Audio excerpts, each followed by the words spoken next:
Again for the Big Byte. In this episode, we play on keyboards and give you all the facts on faxes.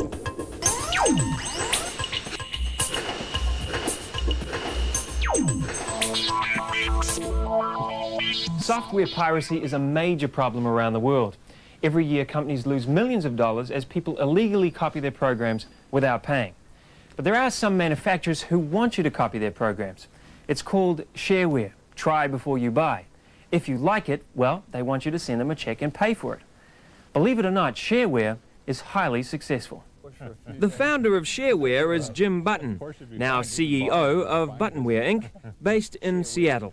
Well, Shareware is software on the honor system. Try it before you buy it, and if the user who tries it likes it, then he pays money for it, sends it to the author. But right now, people are copying discs and using discs for nothing. Why would they want to pay for something that they could get for free? They probably want a relationship with the author. They want to get notified about updates. They may need technical support, want a printed manual, and they may feel honor-bound from the Shareware message.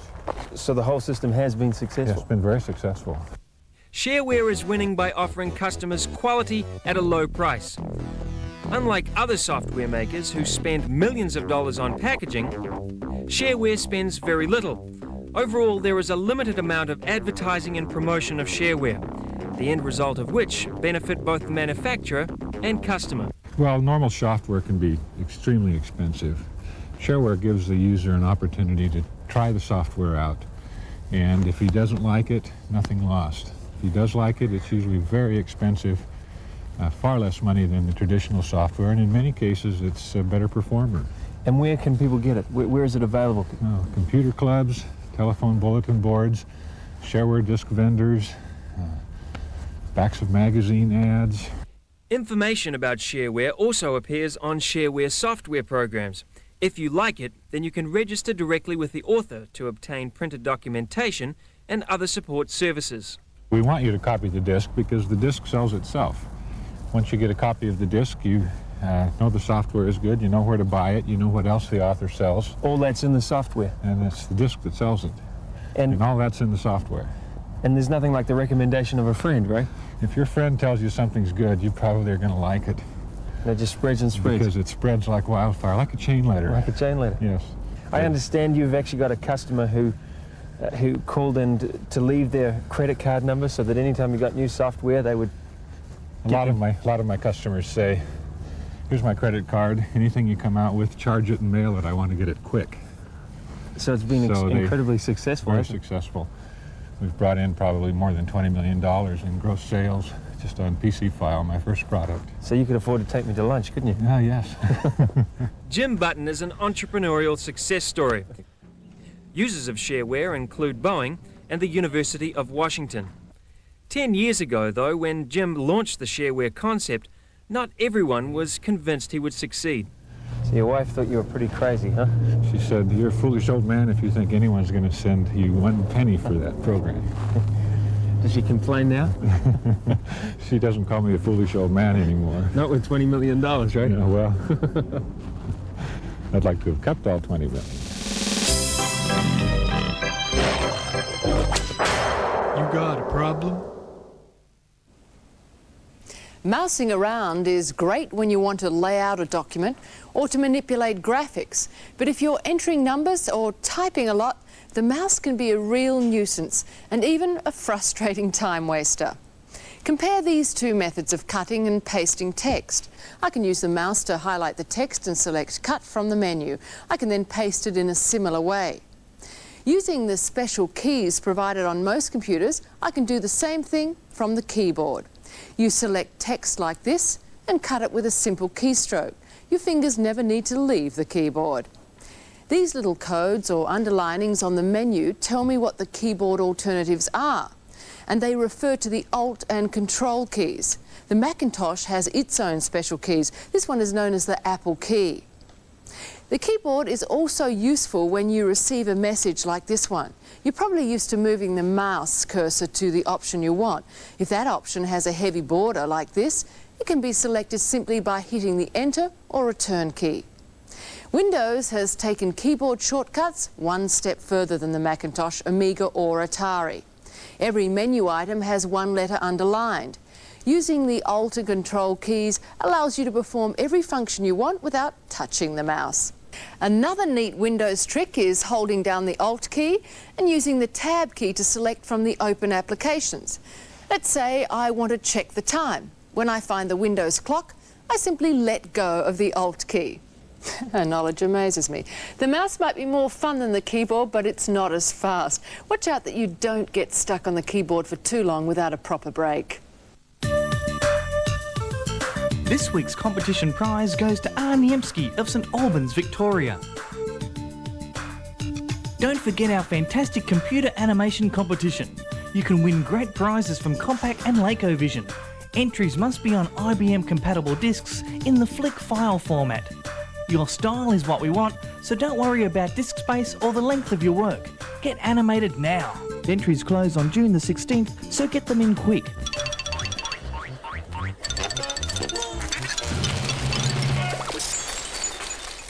The Great Barrier Reef is one of the 7 wonders of the world.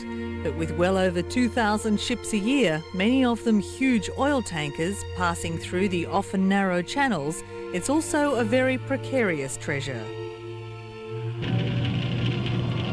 Ships can run aground and lose their fuel, and examples in other countries where thousands of tonnes of crude oil has been spilt into the sea has only confirmed the potential dangers to one of Australia's natural wonders.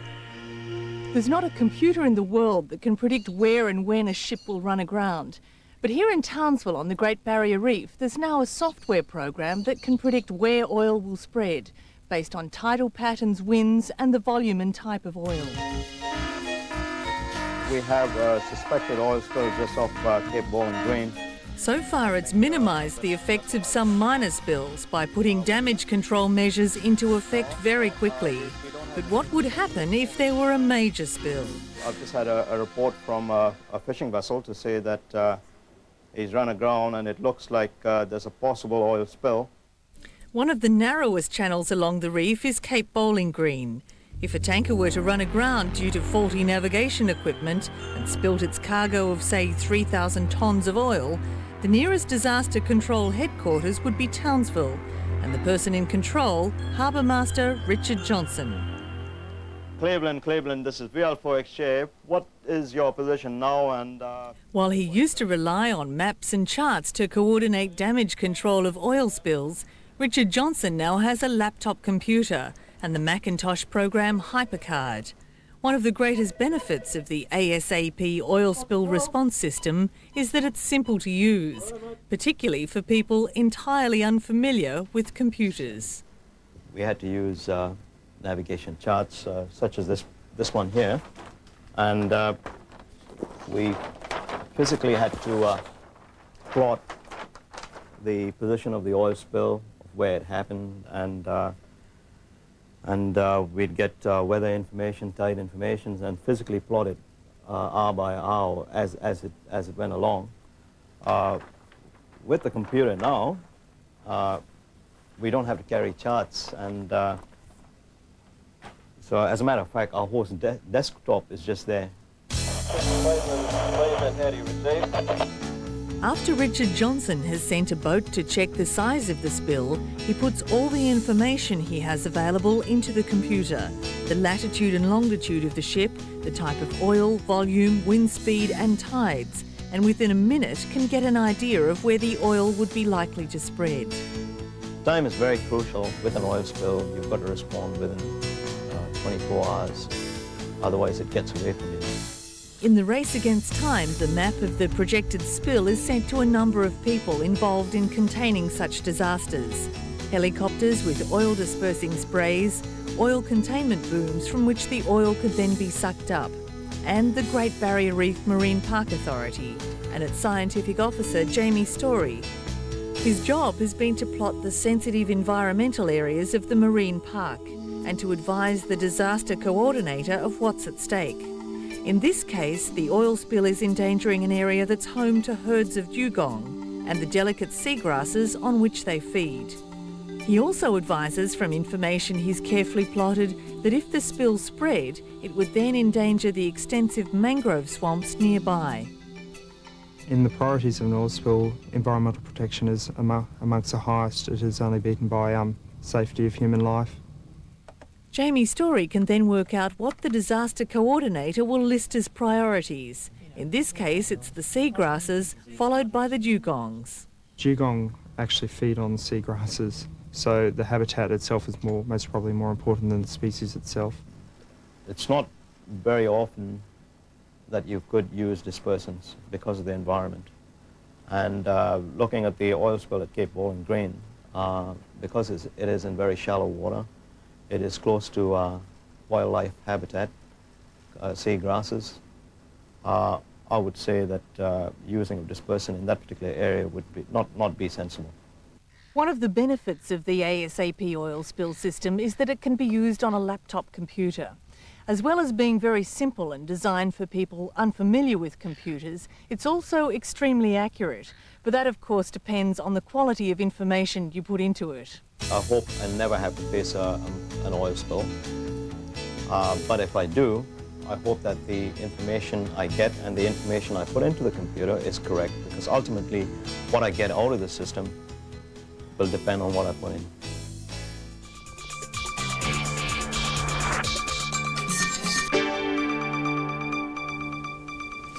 The ability to connect your personal computer to the telephone line and link into the global communication networks like the internet is one of the more appealing aspects of our digital age.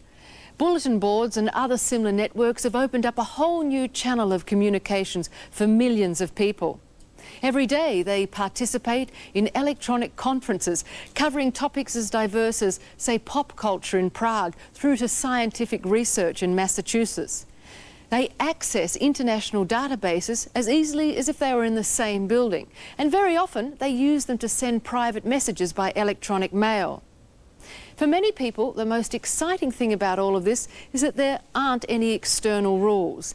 The networks represent a completely free world where practically anything goes. This can be a problem, but also a blessing. For instance, these networks are currently being used to get information out of countries under military rule. The phone systems, newspapers, radio and television are tightly controlled, but the computer networks have been impossible to contain. For this same reason, some other countries have made access to such networks difficult to obtain. These heady days of freedom may be about to disappear. Concerned that the network might be used by criminals or anti-US forces, advisors in the United States have recommended tighter control over this flow of information. Known as the Clipper Project, this task is theoretically capable of monitoring the network and decoding all messages sent on it. Messages which the government can't decode will become illegal. Commercial interests in the new information highways will also limit activity.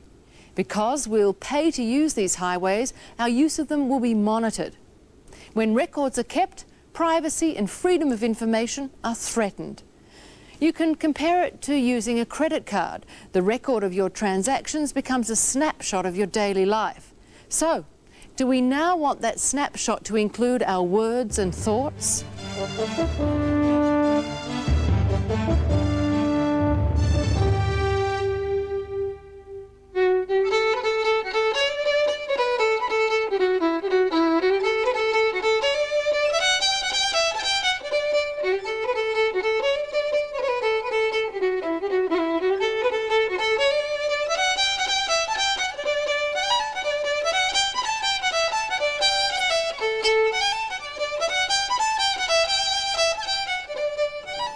Since the days of the Industrial Revolution, the mills here in Galashiels have been at the very centre of Scotland's traditional textile industry. So it's very fitting that Galashiels should feature again in a new revolution that's changing radically the way textiles are designed and made. One of the oldest mills in the area is Locharan. It used to make tweed suiting for King George, and some of the machines here still date from the last century.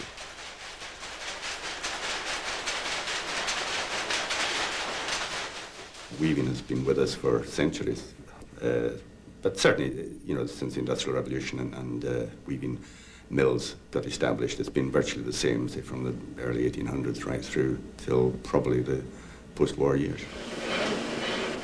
Whilst weaving methods haven't changed, these days designing something like a new tartan can't be left to old-timer skills. The traditional designers in industry, possibly the older generation, have everything in their head. They can visualise what they're writing down, which to a lot of people would be mumbo-jumbo, just basically letters and figures.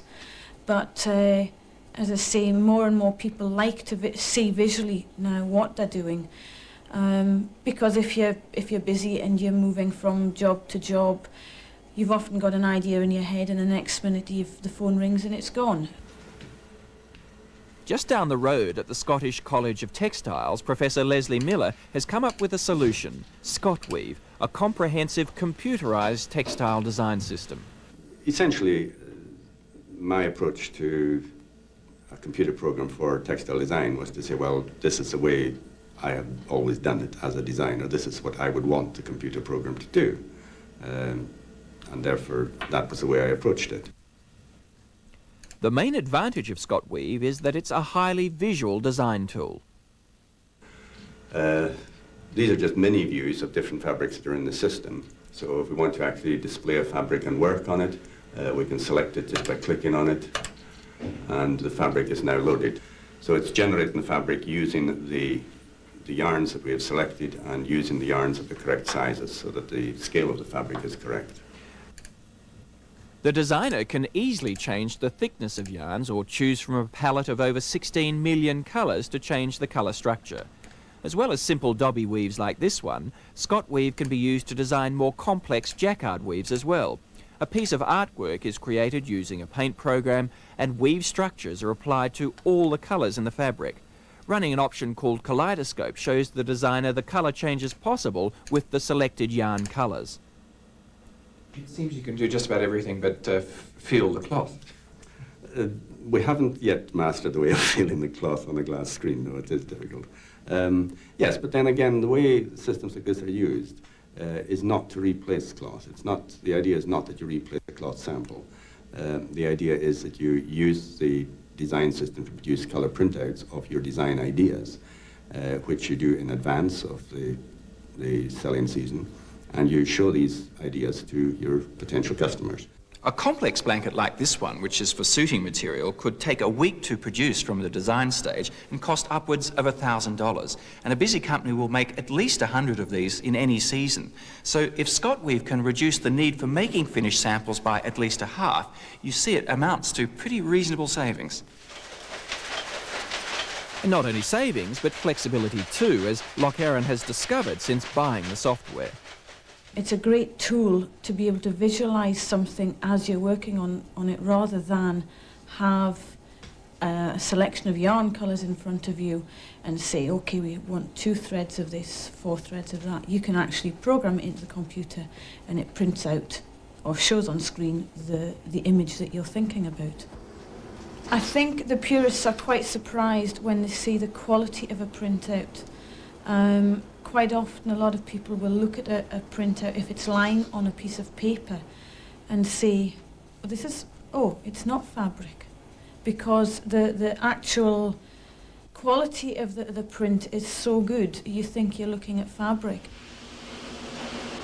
Scotweave is already selling to fabric designers and manufacturers all over the world. For Lochheron, the job in hand is to convert the traditionalists to the potential of computer software.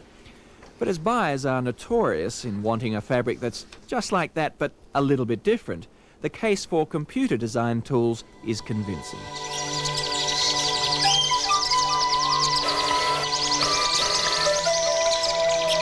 Once you start using a fax machine, it's hard to know how you ever manage without one. They're faster than the mail, cheaper than the telephone, and they're immediate. I first bought mine for work, but now I use it for all sorts of personal business as well. A fax machine sends any old scribble or nice picture to any other fax machine, as long as you know the number. Now this was waiting for me when I woke up this morning. Pity they got the date wrong. Now the fax scans the image using a laser or other light to turn the black marks on your page into electrical signals. Then it uses the telephone network to connect to another fax machine and send these signals down the wire. At the other end, the signals are converted back into black marks on the paper in the other machine. The fax machine you buy, as with anything, depends on how much money you want to spend, how much you use it, and how much you rely on it. Inexpensive machines like this Toshiba use heat-sensitive thermal paper and have limited features. This one doubles as a telephone answering machine, ideal if you only have one phone line and don't need to send or receive a lot of faxes. They can also be used to copy documents at home. The quality isn't great because the scanner isn't accurate. On the other hand, if the image sent to you is good, these machines do print it quite well. If you're in business or have some money to spend, choose a machine that uses plain paper. You can recycle it, write on it easily, and the image won't fade over time. Speed of transmission is very important if you send long-distance faxes. The number of characters transmitted each second is one guide, but just as important is the time it takes your machine to make its handshake. The handshake is the name given to the process where one machine establishes contact with another. Be careful if you're buying a second-hand machine. Some older models have trouble connecting with the newer machines. This Canon is about twice the price of the little Toshiba we've just looked at, but it prints quickly, reproduces the image very clearly, and has many programmable functions ideal for business applications. For instance, it can send the same document to a number of different people at the same time. Fax cards that fit inside your computer allow you to send documents without printing first. These devices also have their ups and downs, which we'll look at in a later episode. What's that noise?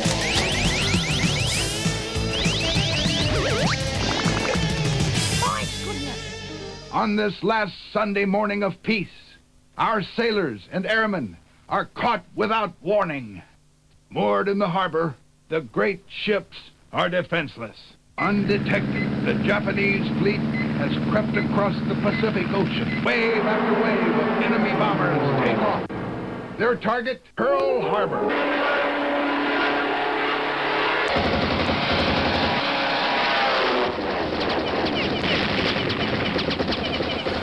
Hi, I'm Hayden. I'm the games reporter for the Big Byte, and this week I'm going to review Pacific Strike. Pacific Strike is a World War II game set in based on the air war between USA and Japan, and you can choose between those two sides, but the game prefers you to be on the side of the USA. Now, it's a flight simulator game, and it's done with superb graphics. You get sent on different missions all through the game, and sometimes you can choose between different missions as well. But your main goal, apart from completing the mission, because not all of them are essential, is to stay alive. And by doing this, you can bail out if you get shot up really badly, or if you're about to take a nosedive into the water, because the plane can be sometimes a bit hard to control in rocky weather. And yeah, just stay alive. And you can start up a campaign, which is where you do lots of different missions, and you get a name, and you become a character, and you get lots of different medals and things. And I find it easier to play from behind, which is called chase view. You do that by pressing F2. The controls are on a keyboard, but the game recommends playing with a joystick because it's more realistic, because real planes have a joystick. But keyboard play is just as easy, but there's lots of different controls to use. So even if you are using a joystick, you'll need the keyboard anyway. It's got excellent graphics. It's a very involving game and simple for its kind, but it's very big, and I'd suggest using a sound blaster or some other sound system. So I give it 8 out of 10. So yeah, I'm Hayden. Next week, capturing old masters electronically allows auction houses and police to work together, identifying and tracking the movement of stolen artworks. A switched-on Berkeley professor unveils an international spy ring after noticing a small discrepancy on some computer accounts. And we test drive an experimental bank branch with no staff and a bank of machines designed to meet all your banking needs. Byte.